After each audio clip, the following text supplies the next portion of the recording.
mid, because they already obviously know that the Galio is in the middle. And there's the Zac. We'll see what the counter pick for top lane White Knight is. A lot of Narn, a lot of Cho'Gath in his champion history, but Camille is a bit difficult one to deal with, and Wonder being back on a carry is a good sign for G2. Still that option of the Cassiopeia for Perks if he really wants to go down that route. Cassio, Corki, Syndra are the three that I'm thinking of right now for Perks. Ooh. We've also got a Poppy coming in that will definitely be up in the top lane. I believe I saw the Poppy over in North America as an answer to the Camille. She has been brought out on Pro Play, and she did receive a small buff not too long ago. And we can talk a little bit more about her influence in the game, but one of the big mid laners that I naturally forgot is Talia. Strong pushing power into the Galio. Perks not really looking to win lane, more about trying to influence these side lanes. They can still get themselves a pretty solid early game lead, given that they should have a winning top matchup early on and a winning mid matchup, given the push that they should be able to generate. So I just had a quick Google of Vedius. Last time we saw Poppy change was 8.4. A buff to her passive damage at early levels, and a buff to the heroic charge, the E damage as well. Doubled on slam. So if White Knight can get down and slam in that top lane, he gets a lot of extra damage from that E. That would be great. I'm sure extra damage is always something that they're happy about. Again, we'll talk a little bit more about the intricacies once we get into the game, because there's a really cool interaction between Poppy and Camille. But for UOL, they've got an all-in team fight comp, Medic. We talked about how these fight games between the Unicorns and the Samurais will always be an exciting matchup. The Steadfast Presence gets as a blocker, and it means it's almost impossible for the Camille to get the attack speed bonus on her E, which makes her trading in lane that much harder. Now, Perks, he's overextended. And it torn it up. Cold here, stretching strike. Perks splashes away, but Cold with the flash. There's the dunk! Cold gets first blood. Majin Buu off to a good start. No Super Saiyan to the early roaming of the Galio. Did respect the potential pressure, which is why that tower ends up going down. Now, do they choose to swap, or will they look to keep their bot lane White towards Knight's the bot going side? for it. Come on and slam, and welcome to the Jam Yankos. The hammer smash, the knockup with the Keeper's Verdict as well. Wonder's on his way, and White Knight might have bitten off a little bit too much, but he takes a swipe out of Sejuani, and Wonder's now going to have to try and run away from this one because Cold is joining the fight, as is Exile. Wonder the tower over there as well. White Knight hasn't backed yet, and actually Samus and Totoro will stay around, trying to jump on towards Woodid. Totoro with the dance back, Hyun, and there, here's the TP in. Double TP actually coming out from the Unicorns, but the fight has reset. Behind them is Perks, the slam into the wall. Woodid has to flash away, and now Perks caught out by Cold. Exile there with the Winds of War is going to do a lot of work on Perks.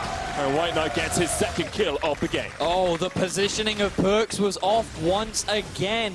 0-2-0 for the star mid laner of G2. Both summoner spells were used, and he still ends up falling. The fact that the Unicorns of Love are finding another kill in the early game continues to further snowball what will be such a strong composition once we reach that mid-game point. This is so good for Unicorns. We wondered if they could step up against someone like G2. They have done exactly that. So this is where things all start. Tianan interrupts the back of Samus and Totoro.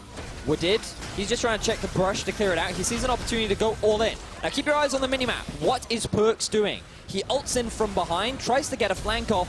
Oh, double TP means he's now the one to flank. Oh, and he flashes in to try and get the stun onto Totoro. Yes, he's able to land it. He gets what he wants, but it makes it such an easy collapse to the Unicorns of Love as the rest of G2 were disengaging. The frustration on his face as he knows he messed up. Another kill goes in the... I want to say. Play-by-play, come on.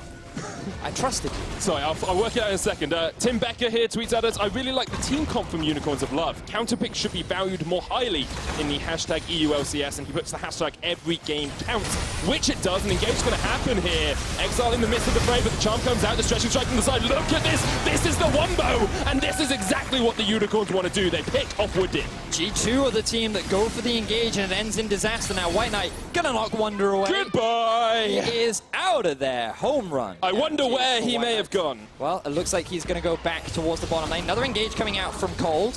Ooh, does land on the Perks. Stretching strike on the Perks. No flash, no cleanse, no hope at all. Unicorns with their 5th kill. Oh, he's 0-3-0 now in the middle lane. He just tried to wave clear, and the crowd erupts in elation as the Baron is available. UOL, are they going to go for it? You say they've got a slow Baron taking team. Well, double mountain will definitely help them with that if they want to force it. But it looks good out, and he has to flash.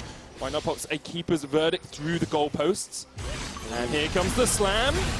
They're going to knock up on towards Wadid. The charm, the double charm in the backline. Here's the hero's entrance, and the ground erupts as XL jumps in to G2, and G2 collapse under the weight of Gallia. That is what we call a wombo combo. Unicorns of Love dismantle G2 Esports. 2 for 0 and a Baron in their eyes. Double mountain, double kill, and they're looking for their Baron as well. G2 pushing mid, pushing bot, but they weren't ever able to utilize it. They were so afraid of this Galio combo that they ended up losing bot tower. They ended up getting caught out multiple times, and UOL have just been slowly and steadily building up these leads, and now G2 look to answer. Weaver's Wall, they're just trying to get all in on Exile, stretch and strike from the side as well, but G2 will secure their first kill of the game. Exile a little bit out of position from the rest of his team. Exactly that, and G2 successfully punished, so props to G2. This is down towards the bottom side, and the Baron's being started up here by Unicorns of Love. Remember, they have a triple mountain Vedius. This is going to go down very quickly. They're just going to jump across the wall. Totoro there as well. The charm, here's the hero's entrance as well. The knock back. We're dead. Hyanon actually on the backline here. Can catch up to Samux.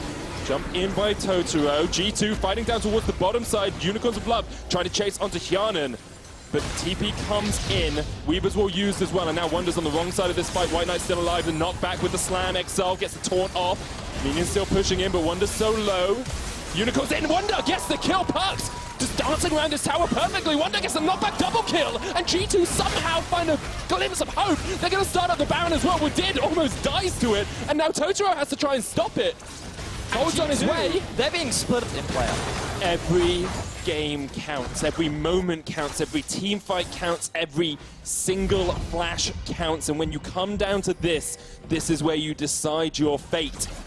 Unicorns and G2 both have their lives in their own hands, and the Unicorns are going to look to try and collapse on towards Wonder. He gets caught out with a stretching strike. Cold there. Wonder still has the flash, can jump across the wall, attack sweep as well. Jankos coming in from that top side. Cold may be a tank yet to die still, but he is shredded. Toto is going to jump in. The charm connects onto Jankos. They're just looking for a kill somewhere. We're there as well. Here's entrance. Here's Wonder. Look at the backline. Samux has to put the feather flies. And there's the knockback. Keeper's verdict says G2 are not allowed to fight this fight anymore. Cold so low into the passive. Wonder jumps in again. Samux cannot get in this fight, and G2 can do so much work. But the TP is going to join them. A triple taunt, but the rest of the Unicorns are just not there. Totoro falls. Exile pops the stopwatch once again. But there is no escaping G2. G2 win a huge team fight against the Unicorns of Love. Elder Drake is live, and they have their eyes set on it. Fantastic team fighting from the G2 squad. The execution was off from the Unicorns of Love, and G2 are now in full control of this game. Superlative last time. This time they're just going to try and look for a fight as Jankos sweeps away. Baron started. Down towards the bottom lane, there's a fight going on as well. Inhibitor almost falls, Wonder there, but let's look at this Baron for the time being, because Jankos going to jump in onto Samux to re-engage onto Wadid. The jump, Inhibitor falls, the Baron's still alive. Cold jumps up, jumps down. Hyunon's still alive in this backline. Samux has a lot of feathers out though, and he brings them back. Exile does, Perks gets him. Unicorns looking for something, because there's nothing going right for them anywhere on the map at all. G2 win the fight at Baron, they win the fight at the Inhibitor, and they're looking to win the game. G2 come out huge after shutting down the Unicorns of Love. Perks loses his life, but this time it's worth it, as they have 4 members strong and are looking to end the game. Wonder is an absolute monster on this Camille, and G2 have played this game to perfection at the end. Looked difficult for them. They'll get the ace at the end, but they're going to go through these Nexus towers like butter. G2 keeping their hopes alive in the race for second place with this win over the Unicorns. Oh, it was a hard-fought battle for G2. The early game was abysmal, as Unicorns found pick after fight after objective. But G2 stayed strong. And it all came down to Wonder. If you guys at home do not vote for Wonder as player of the game, you are doing something wrong, because it was all that man.